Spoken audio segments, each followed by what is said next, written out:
Hi, I'm Ed Parcaut, your host of Inner Edison. What I'd like for you to get to know today from our guest is to understand their story and that our greatest growth comes from our greatest failures. Today's guest is Scott Phillips. Let's welcome him and get to know his story. How you doing, Scott? I'm really good today. How are you? I'm doing excellent, man. Nice It's actually my birthday today. Oh, happy birthday. How old are you? Thanks. I ain't telling. It's a secret. No, Mm-hmm. I think I turned 55 today. I don't keep track anymore. So No. Never yeah. 55. Anyway, enough about me. Let's talk. This is about you. Everybody knows about me.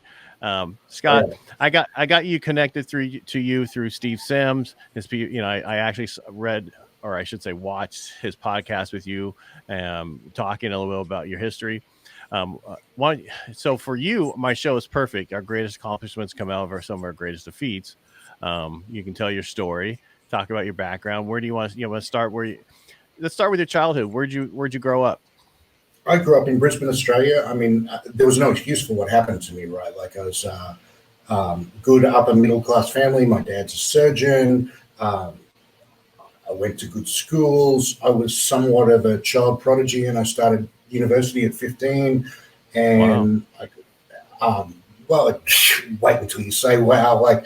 I put myself through university by dealing drugs, and by the time I'd finished university, I had a law degree, I had an accounting degree, I had a master's. I didn't finish my master's actually, and I looked and acted like a drug dealer because that's what I was, and I couldn't get a job, even though I had really good marks at university, and I decided consciously and intentionally to become a career criminal, and I was very good at that. I was a large scale drug trafficker and did some loan sharking, and eventually I stumbled into the internet porn industry right when the internet got started, and I made a tremendous amount of money out of that in the early days. I was one of the largest pornographers in the late 90s in the world, and made a lot of money, and then completely ruined my life. I got addicted to crystal meth, actually stayed addicted to crystal meth, and ended up in prison. And I've got, I racked up along the way, something like 33 violent felony charges, a couple of stretches in jail, for all the really bad stuff too, like kidnapping, torture, grievous bodily harm, armed robberies, like 9 of them. So you're a criminal. So it's a bit different in Australia because we don't have organized crime, right? But it was, what did you do? Bit of loan sharking, did a lot of stolen goods, a lot of credit card fraud, bit of porn, a lot of drugs, loan sharking to drug dealers. It was just an all-round criminal guy. And anyway, hey, before you get going, Scott, a lot of people don't realize back in the 90s, I mean, porn was brand new on the internet. I mean, it was new websites, new everything. I remember the 90s. Everything was new. I mean, that was the wild, wild west of porn coming to the internet where you can get it right at your computer constantly. So if you want to make big money out in this society that we have, my theory is that the way to get it is to figure out what society wants but can't get for itself yet, and do that at scale. So in the 90s, buying porn was like the secret thing. Like kids got their dad's porn stash passed down to them, and one Hustler magazine would get passed around. Hustler? We only had Playboy. Yeah. What are you talking about, Hustler? Whatever. And buying it was really awkward. It was like you'd go into the newsagent, wait till everyone left, and put it under a stack. And so the internet enabled. What do you mean we can buy porn? We can actually buy porn without him. It wasn't like now where there's no embarrassment. Everyone admits they use porn. It was I wouldn't have admitted that I used that I jerked off to porn back then as some kind of pervert. And so figuring out what society wants, but what society can't get, and then delivering that to them at scale, that's a huge shortcut, right? But that means everything, though. That means from drugs to you name it. If society can't get it, you can provide it, right? Well, that's how I came up with that theory, actually. Yeah, I thought so. I knew it wasn't. Australia is about as far as you can get from South America, and the South American product they just can't really get in Australia for love nor money, and so there was just this huge pent up demand for it. So you said you guys don't have organized crime in Australia. Not really. There's biker gangs, and there's some residual Calabrian mafia, but very residual. Nothing that you'd. And there's crews. Not like the mob, not like our mob, that kind of stuff. Nothing like the gangs that we have coming from Mexico, that kind of stuff. Yeah. Nothing that. And you think you guys would have perfected that, starting that whole place off with all the criminals? Well, we are a criminal nation. Like it's literally everyone is. Hey, it doesn't matter how you start; it's how you finish. So, but anyway, that's not the interesting part of the story. So when I was young, I was an outlier. Like I was a criminal, but I was an outlier criminal. I was like everything I touched turned to gold. I would start other businesses and they'd work and I'd invest. It was pre-2008. Everything I'd invest in would go up. And then when it all fell apart, I couldn't string an urn together. And I ended up in jail and I walked out the gates with nothing, which was really frightening at age 31. And in my mind, I'd just go straight back to being that guy and I'd just start stacking wins again. And it didn't work out that way for me again. So what happened?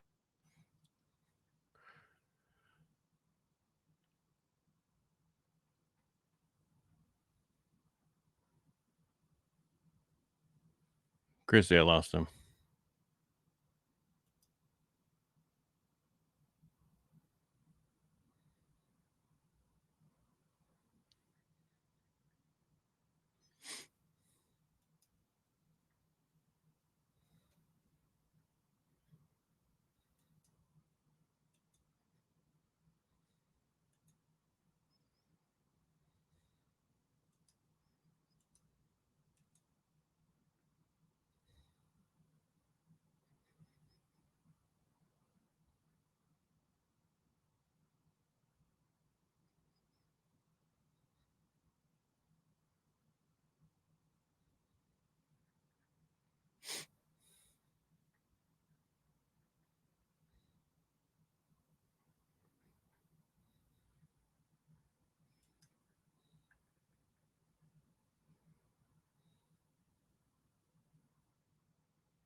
Sorry, man.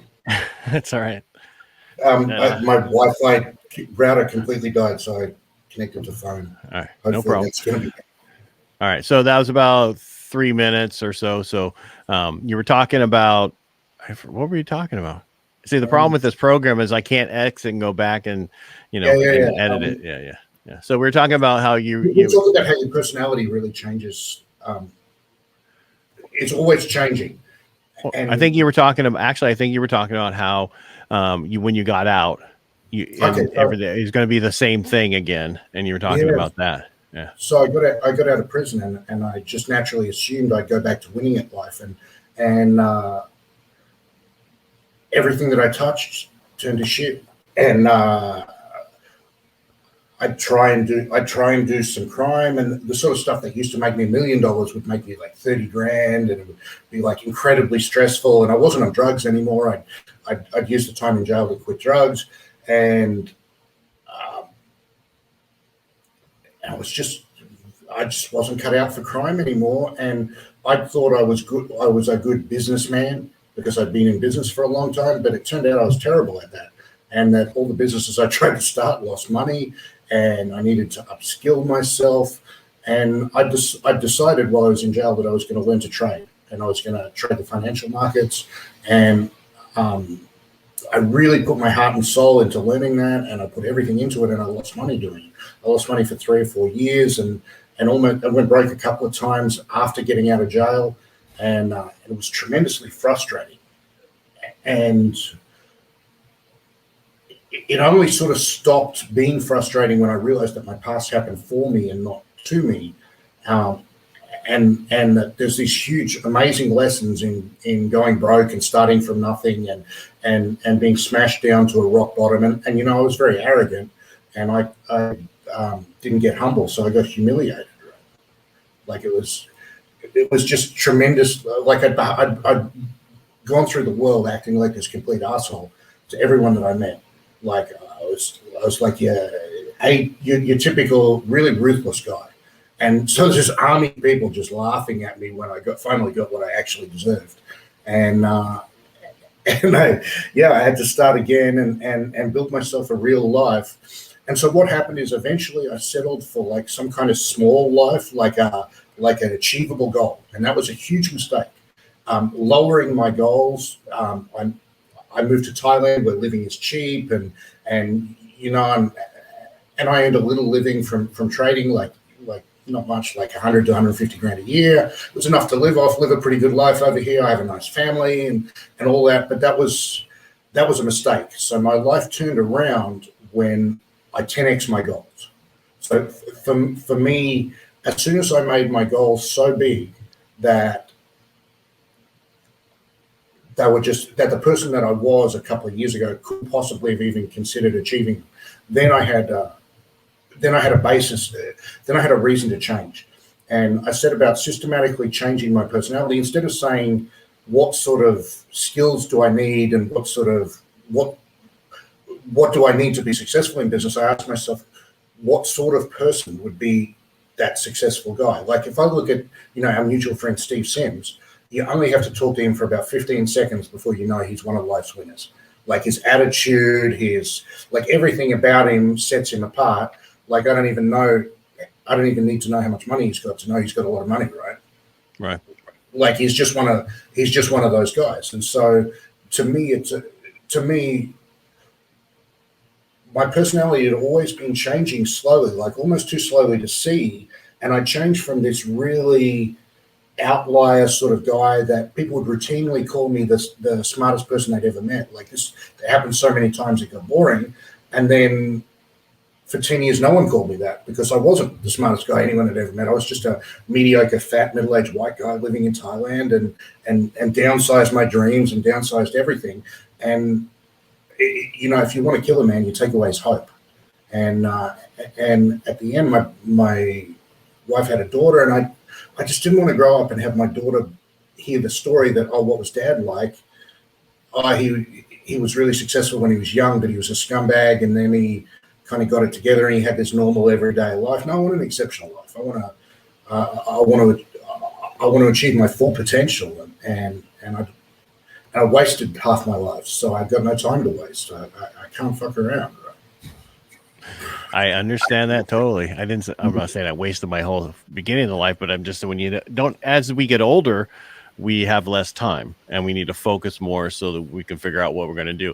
The smart people focus when they're real young, but a lot of us are living our lives during that period of time. And would you say that because of how smart you were when you were younger, that you didn't really grow up until later after you got out of prison? Yeah, because you didn't have time. You just focused on earning certain things and you didn't have time to find out who you were. And it's more than that. There's two mindsets really. There's the fixed mindset and there's the growth mindset. So I grew up with this self-image that I'm a smart guy, and that I have a fixed amount of these qualities, and I'm this and I'm that and I'm this and I'm that. But that was really just a story. If you believe you've got a fixed amount of intelligence, then you get busy at proving that every chance you get, because if you try something and fail, then you're stupid and you can never come back from that because you've got a fixed amount. So when you have the fixed mindset, it's incredibly difficult to come back from failure. So what I needed to adopt was the growth mindset, where I expected to be bad at things that I'm first starting. Like,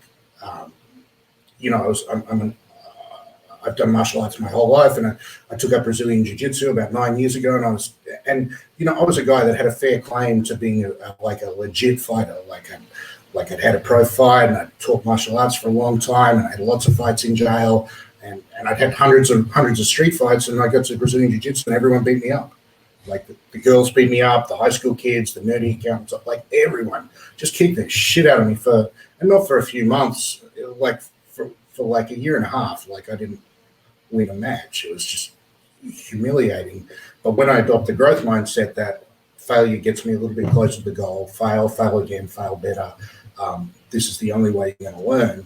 Things started to turn around for me, and I adopted that systematic growth idea that tomorrow I'm going to be just a fraction better than I am today. And that's really worked for me. And the way that it's worked is the great thing about me being a drug addict and ruining my life is that I was forced to figure out how to quit habits. So your habits are what's going to determine my future success. So I need to create the habits that a successful person would have. And I need to stop the habits that a loser would have. Because I had a lot of loser habits. I checked social media, like I was on Twitter.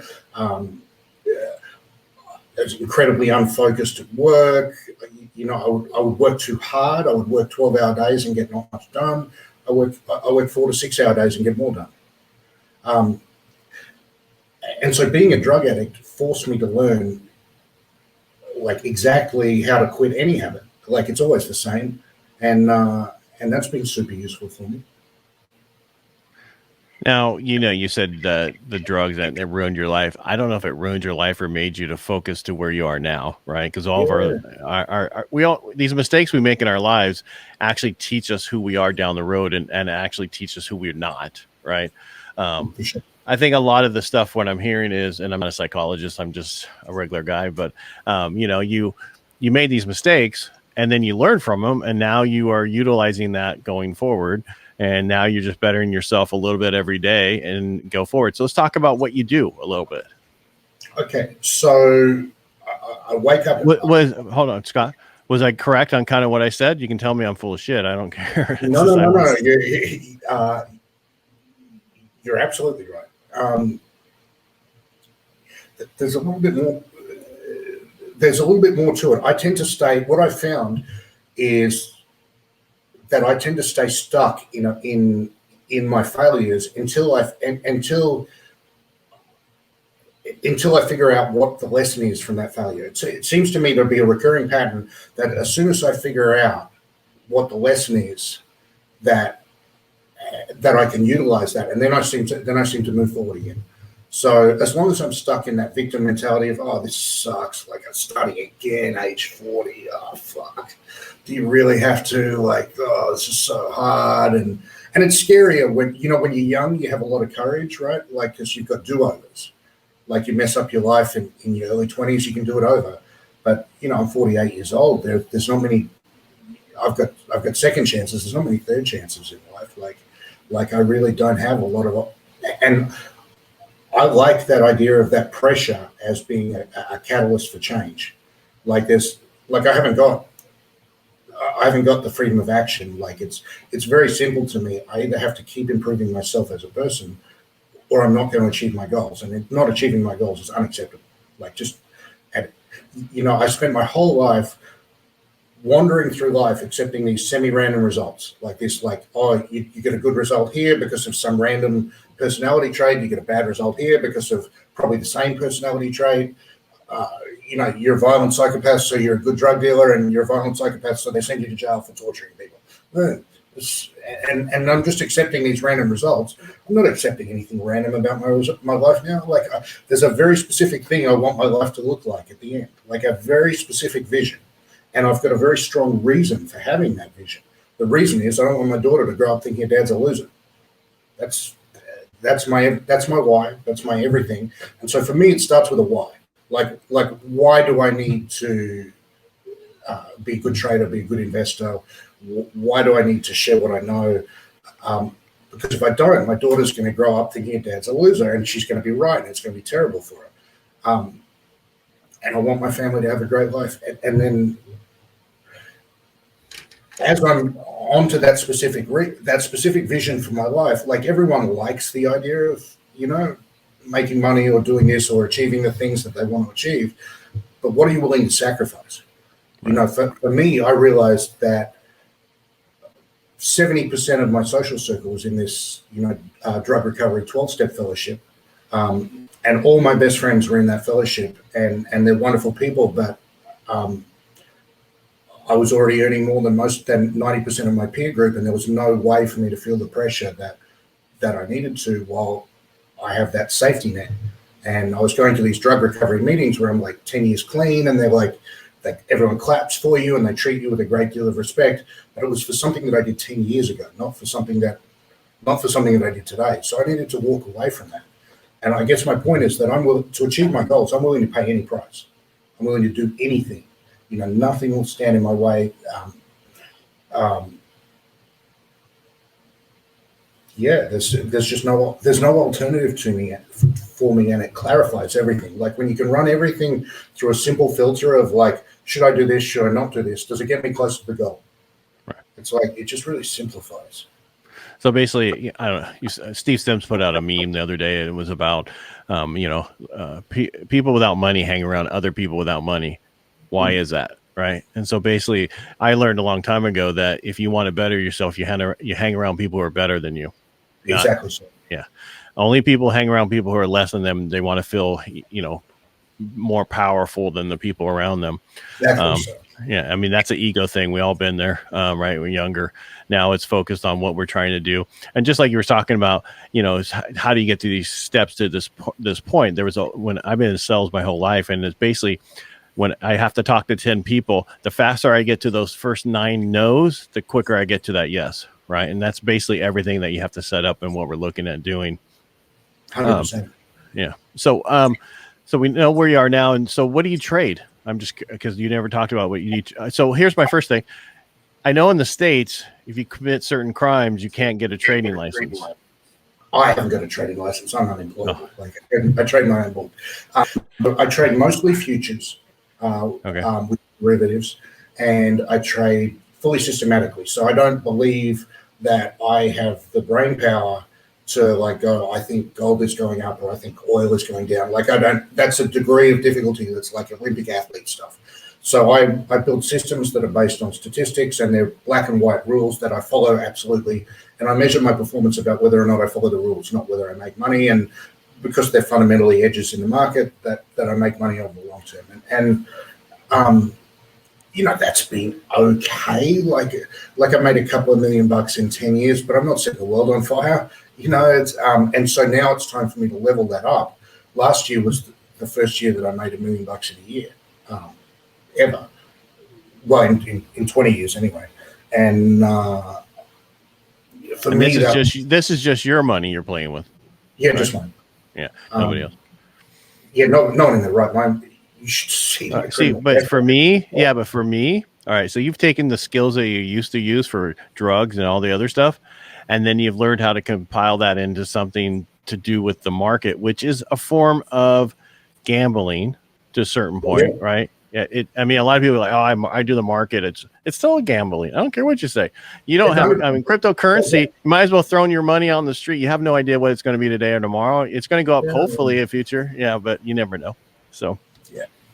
Yeah. So I just see that you have taken just skills that you utilized in the past that was really amazing for what you did. Now you're doing it in a different industry legally, thank goodness. Thank goodness. But but you got to remember, a lot of traders, we think they're legally doing stuff, but a lot of them are not doing stuff legally. They're doing, they have different information that we don't have, and they're trading this, trading that. I mean, there was a huge CEO the other day that just dropped a whole bunch of stock right before Microsoft lost their contract, right? Of Microsoft stock. How did he know that? There's somebody in the government. That's a good way to go to jail in America. That's a really high probability way of, and as someone who's been to jail, like I was a guy who going to jail was like a cost of doing business, right? Like I was like expected to go to jail. I get arrested all the time. Jail sucks. Anyone who tells you that there's nothing to learn there. There's nothing to learn there. Honestly, it's just so boring and so humiliating. It's a constant stream of these like small humiliations, and it's not the ones that you think that are going to upset you, like the strip searches and the showers and the violence, all the rest of it, that just water off a duck's back after a few weeks. But it's like the small things, like the intercom in your cell going off like out of nowhere and waking you up in the middle of the night, or like the background hum of the noise. You can never get a proper night's sleep, and the level of courtesy that you have. Everyone's super I don't know how it is in America, but in Australia, everyone in prisons, you'll never see politeness.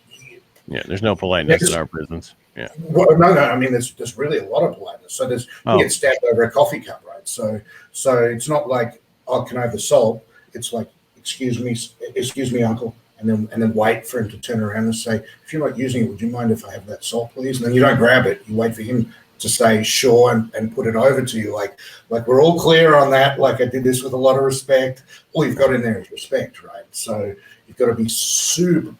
And I got out of prison, and a bus driver was being rude to me. There is no non-violent conflict resolution in prison, and so you're always freaked out, like it's just this casual rudeness that people on the outside seem to throw around to each other. Like, are you kidding? That bus driver could stab you for talking to him that way. Like, what are you doing? Like, do you really want beef with the bus driver or the checkout guy at the supermarket? Like, and it just messes with your head. It's like, it's really weird. Like the first couple of weeks I was out of jail, I went shopping, and I ended up with, for groceries, I ended up with like 3 or 4 different types of olive oil and 6 different cheeses, and I didn't have bread and milk, and forgot coffee, and I'd have panic attacks choosing between a black t-shirt and a white t-shirt, kind of thing. It was just really strange. Because choices you didn't have to make for a while, right? Is that why? Well, that's the beauty of prison, right? Like all your choices are made. Like that, people go to prison for a reason. It's because they can't manage their own lives safely. They can't manage their own lives, and you just get told what to do. It's very comfortable. Like you don't have to think. Right. All right. So we talked about your past. We talked about what got you where you were and what you're doing now. And so what's for the future for you, Scott, that you're going forward? Because we talked about how you've learned and changed and what you do each day. What's next for you? You going to go to any of the Steve Sims speakeasies or what? I'd love to. I really. Or you're not allowed in the United States? There's no way I'll get into the United States. That's hey, just go to the Mexican border like everybody else, man. Everybody's coming through, no problem.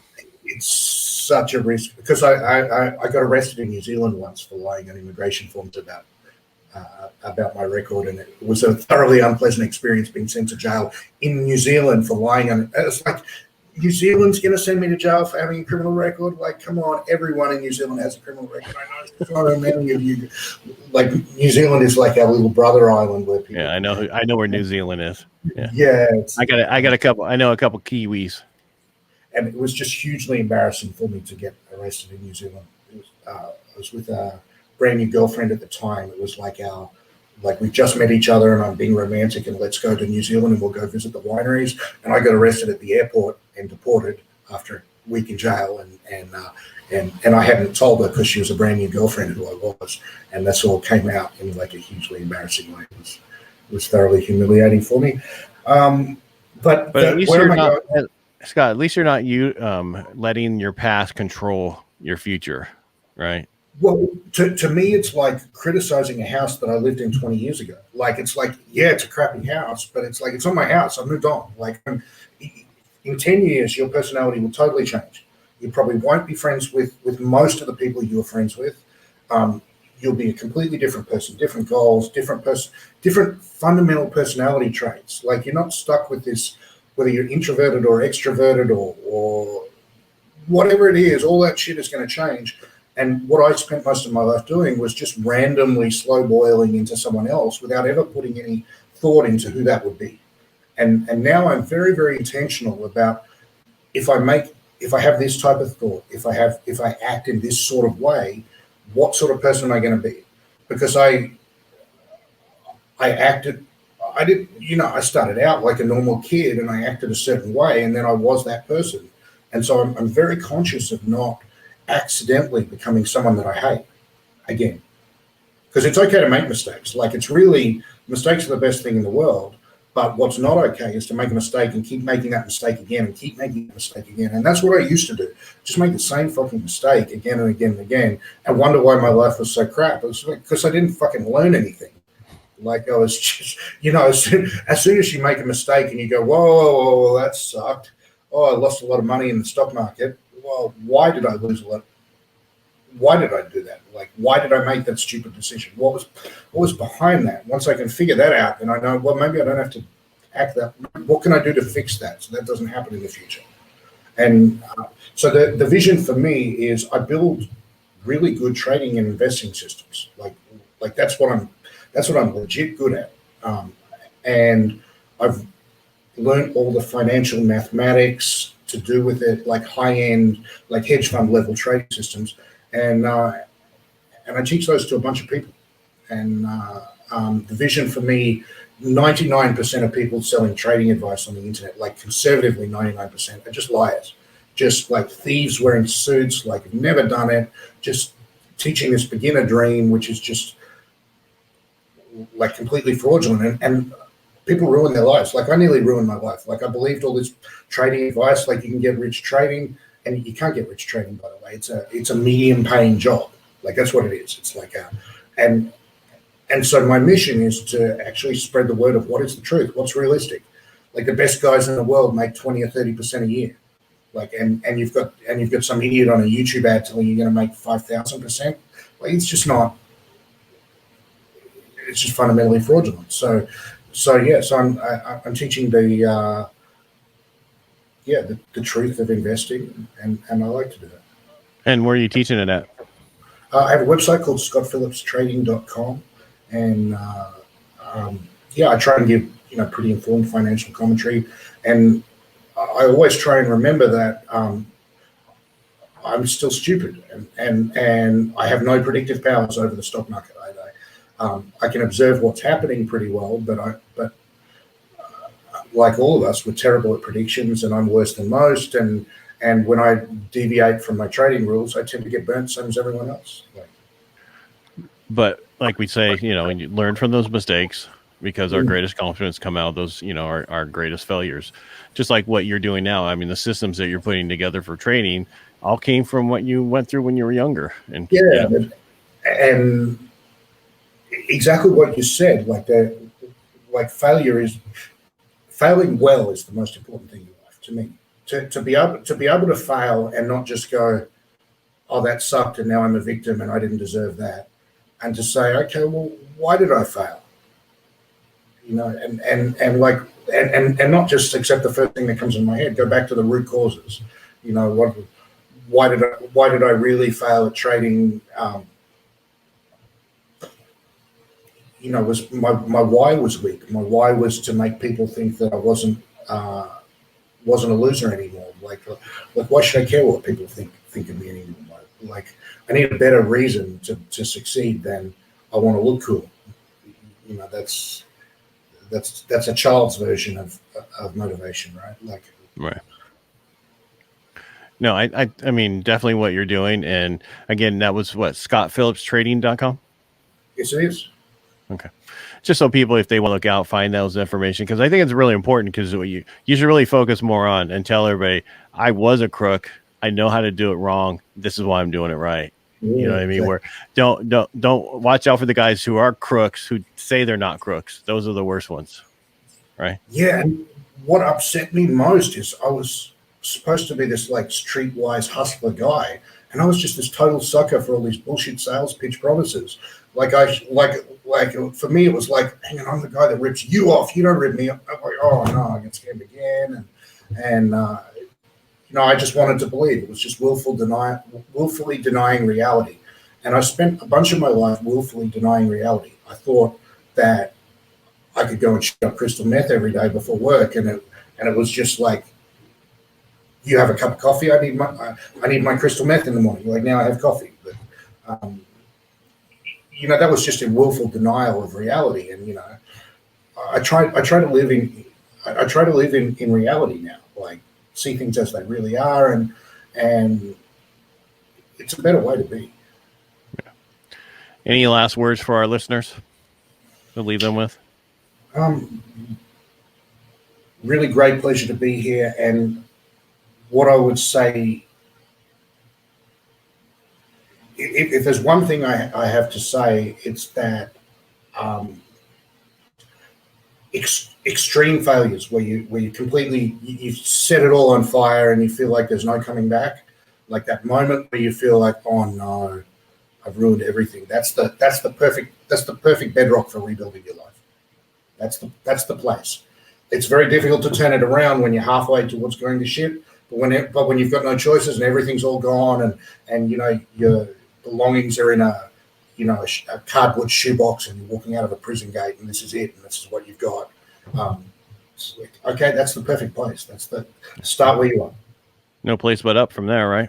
Place but up. Hey, I want to thank you for joining us today on Inner Edison. I hope you've enjoyed Scott's story. And if you have any questions for us, or if you want to reach out to him, you can go to scottsphillipstrading.com. And also, if you like this, please like, share, and subscribe. And again, Scott, thank you so much for being on today.